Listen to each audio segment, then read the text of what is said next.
Hello students, welcome to ECLIMU Learning Simplified and welcome to this lesson. In today's lesson, I'm going to start by asking a question, and the question is, are you aware that almost all living things, both animals and human beings, have an inbuilt biological clock which seems to control the rhythm of their life cycle? For example, you can look at someone, a 10 years old child and a 70 years old man, and tell the 10-year-old child that you are young and you have spent less time. Time is key here. You have spent less time on earth, and you look at the 70-year-old man and tell them you have spent more time on earth without being told. Are you also aware that a cock only crows at specific time of the day? Now, this and many other things, as human beings, we always recognize the passage of time. For human beings, we always recognize the passage of time by just looking at the sun. If we don't have a watch, we always look at the sun. You can look at the sun and even tell someone it's almost noon. Now, in today's lesson, we are going to discuss time, and my name is Albert. I hope you are going to enjoy this lesson.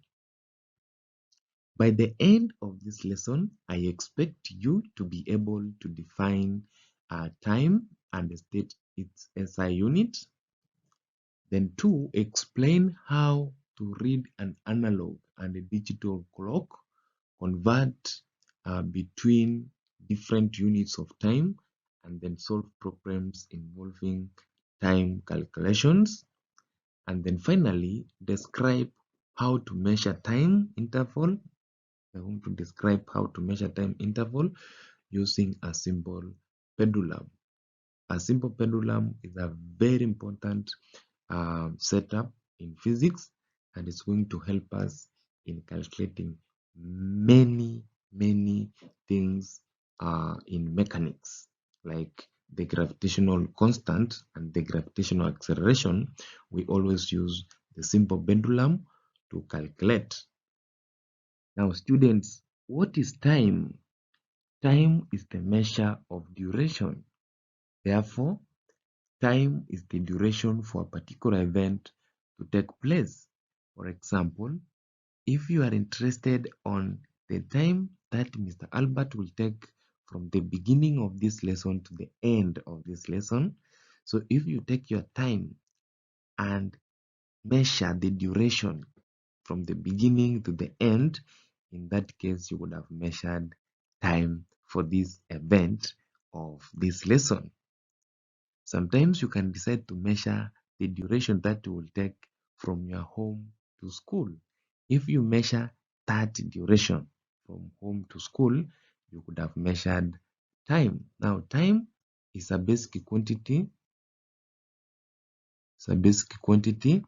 Remember, we discussed this and we said basic quantities cannot be obtained from other quantities, but can only be measured using a measuring instrument. Another thing to note is that time is measured in seconds, and that is the SI unit of time, and the symbol for the SI unit is small s. Now, since most events or some events took too long to be complete, for example, if you want to know an event which takes too long, is like when you were in class 1 to class 8. The event or the time between class 1 and class 8 is too long to be measured in seconds. Or if you want to see or to give the time that lightning will take place, it is too small to be measured in seconds because it takes place in fraction of seconds. Therefore, it's very important for us to have some multiples and some multiples of time. Now, one of the sum of the multiples and some multiples of time is 1 hour, which is 3,600 seconds. Then we have 1 minute, which is the same as 60 seconds. So for 1 hour, it means 1 hour is equals to 60 minutes, and 1 minute is equals to 60 seconds. That's why 1 hour is equals to 60 minutes times 60 seconds, which is 3600 seconds. Then we have 1 second is the same as 1s. Then 1 millisecond is the same as 0.001 second. In that case, it means 1 second is equals to 1000 millisecond. Then we have 1 microsecond. 1 microsecond is equals to 0.0000001 second. This means that 1 second is equals to 1 million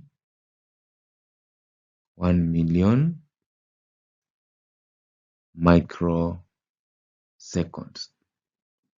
So it's very important to be keen and have some knowledge on these multiples and submultiples, because we will need them in the next few seconds. So let's do some examples so that we see how to do interconversion of multiples and submultiples of time. The first question is, convert the following into SI unit.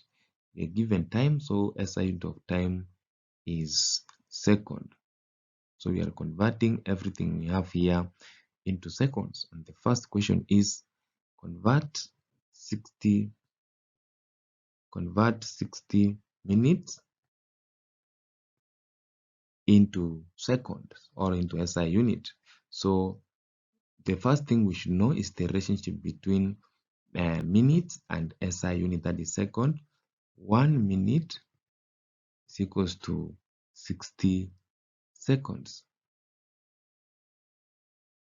Then now we are given 60 minutes. How many seconds will be there? If we cross multiply, then we will have 60 minutes times 60 seconds over 1 minute. Now minute will go with the minute, then it means the answer will remain in terms of second. So it will be 60 times 60, which is going to be 3600 seconds. Or we can simply write it as 3600 s. It means the same. Then the second question, convert 1 hour to second. So we are given 1 hour, we convert it to SI unit, which is second. Then the first thing we should know is the relationship between an hour and a second. So 1 hour is equals to 60 minutes.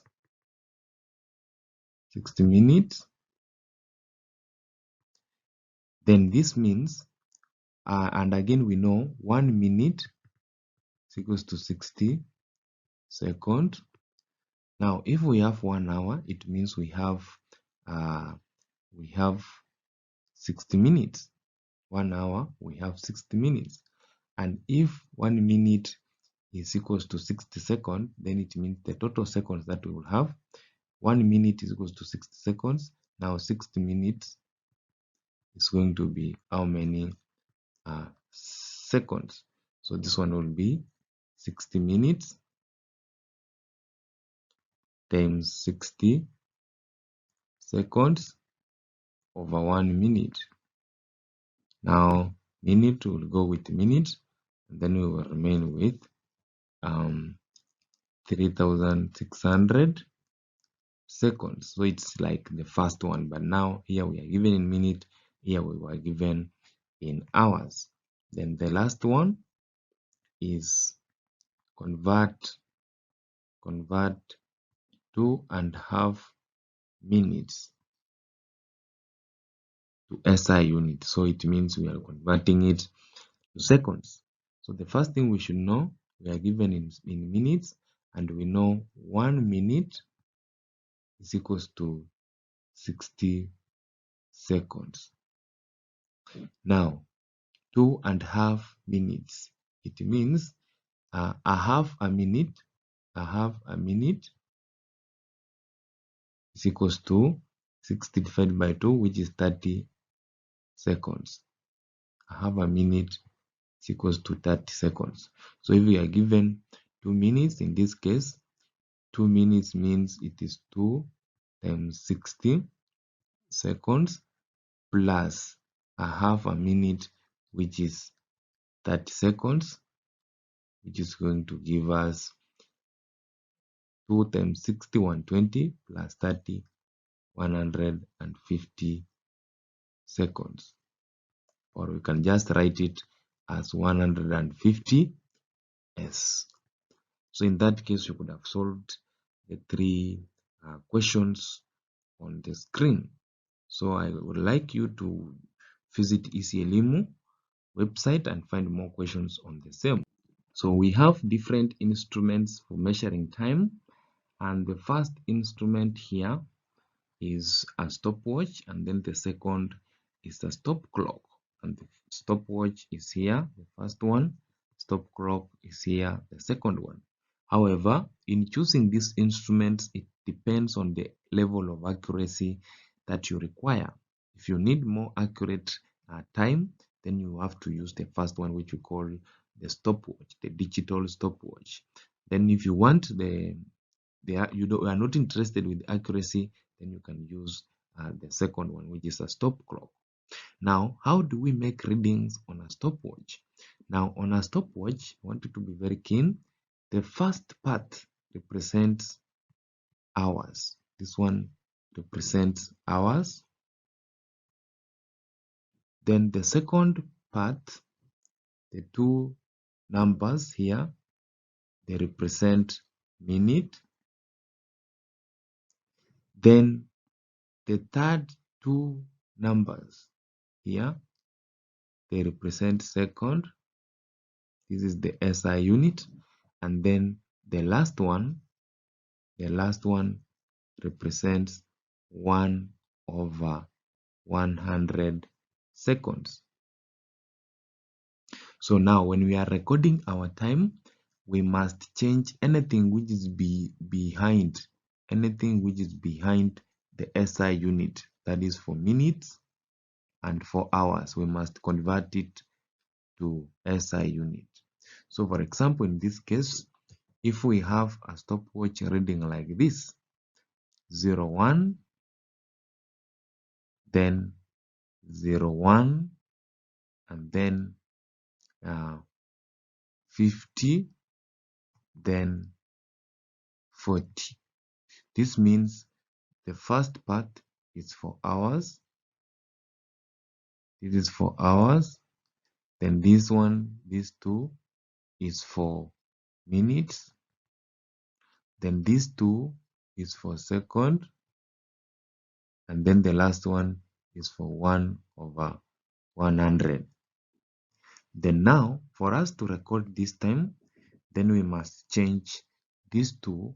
This one we must change it to SI unit, which is second, and 1 hour. This means it's 1 hour. It is 60 minutes times 60 seconds, which is going to give us 3,600 seconds. Then if we convert this one, it is 1 minute. 1 minute is equals to 60 seconds. So this is 1 times 60, which is the same as 60 seconds. Then this one is now in seconds, so we leave it like that. So everything we have behind here, we will add it. We will add it to this where we have the SI unit. So in this case, it will be 3,600 plus 60 seconds plus 50.40.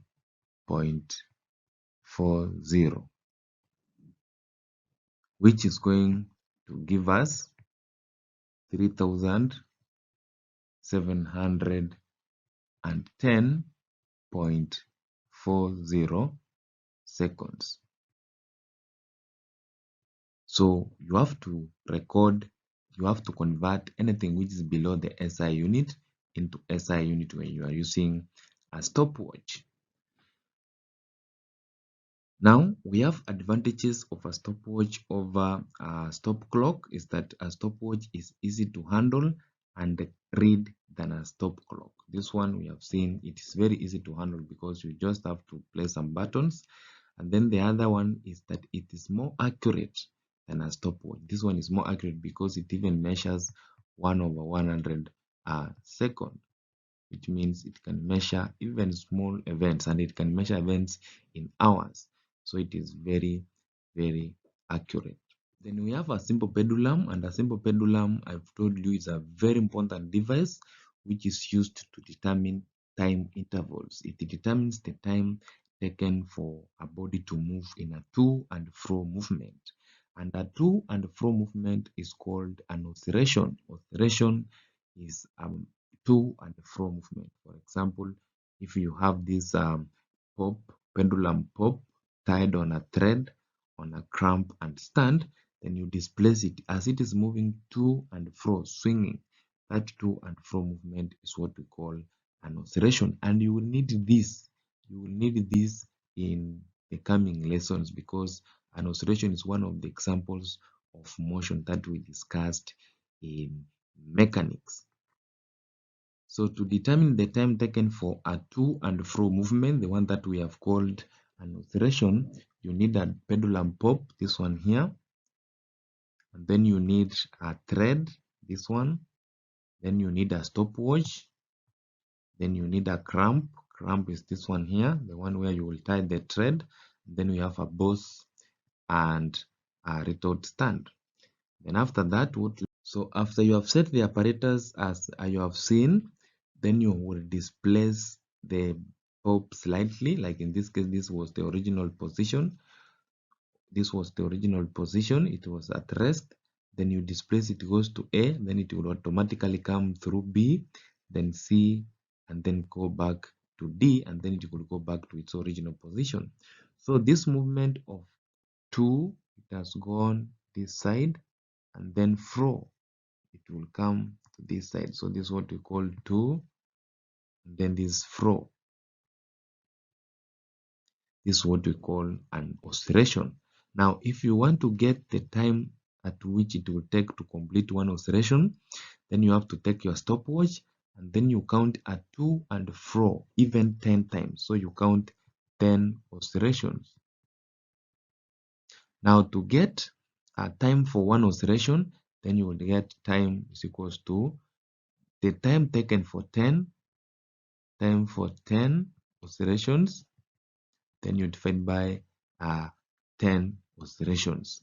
Then in that case, you will get a time for one oscillation, that is a duration for one oscillation. The reason why we do it 10 times is because of accuracy purposes, and we are doing a scientific research, remember, and in scientific research we have to test hypotheses. We have to redo the experiment several times for us to get an accurate result. So today I've prepared you an activity which will require you to measure time, and I want you to start a stopwatch and time how long it will take you to write this sentence down. The sentence is, welcome to EC Elimu Learning Simplified. So start your stopwatch and then time, call it T1, and then repeat 4 times. So there will be T2, there will be T3, T4, and then T5. 4 more times. So it means 1 and then 4 more times. And then you add all of them, and then you divide by 5 times. In that case, you will get a periodic time, which is time for you to write that sentence. Let's say you will get it as X. So I want you to do that, and then you will respond through the question section. So students, that is the end of our lesson today. In the next lesson, we will be discussing the third topic of Form 1 called force, and we will see how different types of forces affect motion of bodies.